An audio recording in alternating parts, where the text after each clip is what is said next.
നമ്മുടെ നാട്ടിൽ നടക്കുന്ന ചില ആരാധനകൾ ചിരിക്കാൻ വക നൽകുന്ന തരത്തിലുള്ളതാണ്. പലപ്പോഴും പരിശുദ്ധ മാതാവിൻ്റെ കണ്ണുനീർ ഒഴുകുന്നതും ഗണപതി വിഗ്രഹം പാല് കുടിക്കുന്നതുമൊക്കെ നമ്മൾ കേട്ടിട്ടുള്ള സംഭവങ്ങളാണ്. ഇപ്പോൾ ഒരു മരമാണ് ദൈവമായി മാറിയിരിക്കുന്നത്. മരത്തിൻ്റെ തടിയിൽ നിന്നും ഒഴുകി വരുന്ന ജലമാണ് ആ മരത്തെ ദൈവമായി മാറ്റിയത്. പൂനെയിലെ പിംപ്ര പ്രേംലോക് പാർക്കിലെ കാഴ്ചയാണ് വൈറലായി മാറിയത്.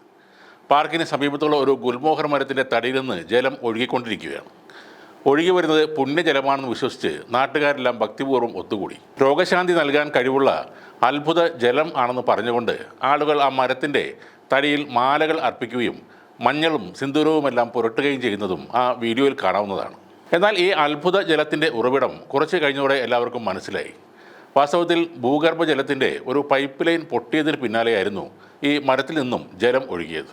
ആളുകൾ ആരാധിക്കുന്ന ഈ സംഭവത്തിൻ്റെ വീഡിയോ വൈറലായതോടെ പിംപ്രി ചിഞ്ചുവാഡ് മുനിസിപ്പൽ കോർപ്പറേഷൻ അന്വേഷണം ആരംഭിച്ചിരുന്നു.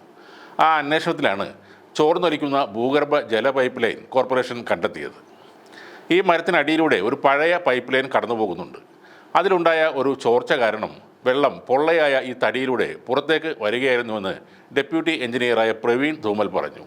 ഉദ്യോഗസ്ഥർ പിന്നീട് അവിടുത്തെ ജലവിതരണം നിർത്തിവെക്കുകയും ആ മരം നീക്കം ചെയ്യാതെ തന്നെ അറ്റകുറ്റപ്പണികൾ ആരംഭിക്കുകയും ചെയ്തു. എന്നാൽ കുറച്ച് ആളുകൾ ഈ ദിവ്യമായ ജലപ്രവാഹം തടയരുത് എന്നും ആവശ്യപ്പെട്ടിരുന്നു.